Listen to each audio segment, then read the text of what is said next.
Yesterday, we revealed the initial details about what seemed like it could have been a bombshell from Denver Riggleman, a former Republican representative who had served on the January 6th hearing committee, like advising them until April. And he dropped this bombshell about this 9-second phone call that was apparently made on January 6th that started in the White House and went to one of the insurrectionists. And at the time, the only information that was available about that call was regrettably coming from the New York Daily News.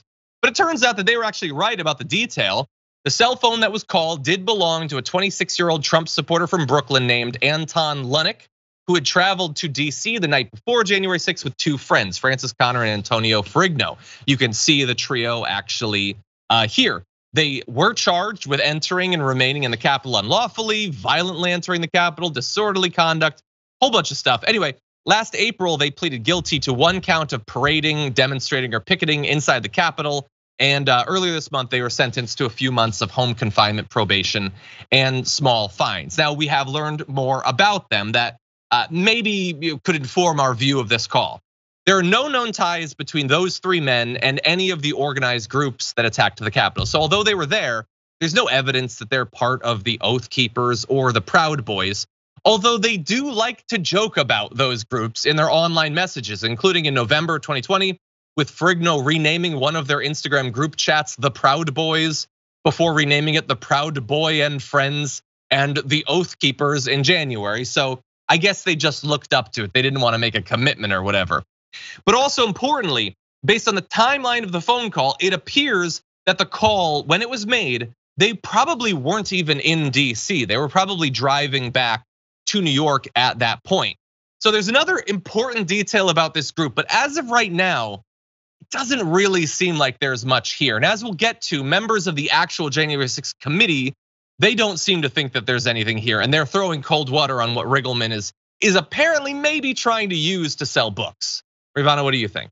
I like the idea that they are renaming their group chat like they are pledging a frat. Like they're not ready to commit to which white nationalist insurrectionist group they're going to join. So one day it's the Proud Boys, next day it's the Oath Keepers. Maybe they'll separate and make their own like neo-Nazi group. I'm really excited to see the developments of that. Well, I've got a development for you, and it's that although they've already gone through the actual legal process for January 6th, and then they received some consequences, which, well, I mean, we don't know that they were like one of the ones who were trying to beat cops to death with Trump flags and stuff like that. So maybe the sentence they got is perfectly legit, and they don't seem to be working with any of the militias, so that's good. However, they did send messages between each other that included sexually violent and threatening rhetoric about former Vice President Mike Pence, Nancy Pelosi, Alexandria Ocasio-Cortez, and Andrew Cuomo. Here are some examples. Our end goal was to brutally murder Pence and Pelosi, and sadly today they're still breathing. Therefore, we must come back stronger and fiercely next time around. That was from Connor to Ferrigno and Lunick and the others, 2 days after the insurrection. Lunick said, if they take my money, I'm gonna shoot Pelosi. Connor texted to the others, we raped AOC. So I think that it's important that we step in at this moment and chastise AOC for implying that the right has some sort of weird sexual obsession with her. Why does she keep saying that, Rayyvana? Why does she keep implying that they're obsessed with her? Why is she so obsessed with them? There's something wrong with AOC. That's what I'm learning from these three guys that broke into the Capitol and fantasized about murdering politicians and also raping them.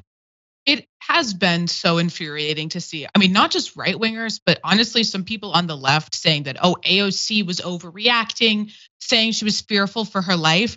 I've seen the replies to just any tweet that she has. She has cause to be fearful of her life generally, probably all the time, based on just the threats that people are posting on social media. But in this instance, these were people who were joking about, but actually sincerely talking about sexually assaulting her, murdering her. I'm tired of the downplaying of the fears that these politicians might have had in that day.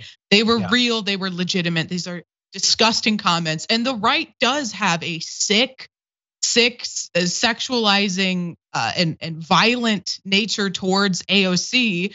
And every time she calls it out, people, not just on the right, but on the left, dismiss it when they're doing it in front of our very eyes. That god-awful comedian who went to the Capitol and was like talking about her butt and her body and how like he wanted to have sex with her and like gross, violent terms. That happened, and she said the same thing, and people were dismissing that. I mean, they're doing it in front of our eyes. She's showing the world the evidence, and they're still so dismissive of it. It's really 100%, 100%. So this might be the last that we hear about this particular call. It might, as we speculated yesterday, it might mean literally nothing. It was only 9 seconds. We have no idea of who sent it. It might mean literally nothing, and these guys don't seem to have been one of those who actually were trying to kill people. But I will leave you with this. If they had come across AOC, these 3 individuals who love to openly fantasize about raping and feel comfortable, by the way, talking to each other about it, do you think that I group text my male friends about who I want to rape? That is not a normal thing for men, or at least not for any man that I have been friends with. So when she talked about her fears, they mocked her for months. And you had guys like this. And they weren't even the worst. They weren't associated with the Proud Boys, the Oath Keepers. How many of the men in that group do you think, if they had been in the room with her, that she wouldn't have had every reason to be afraid?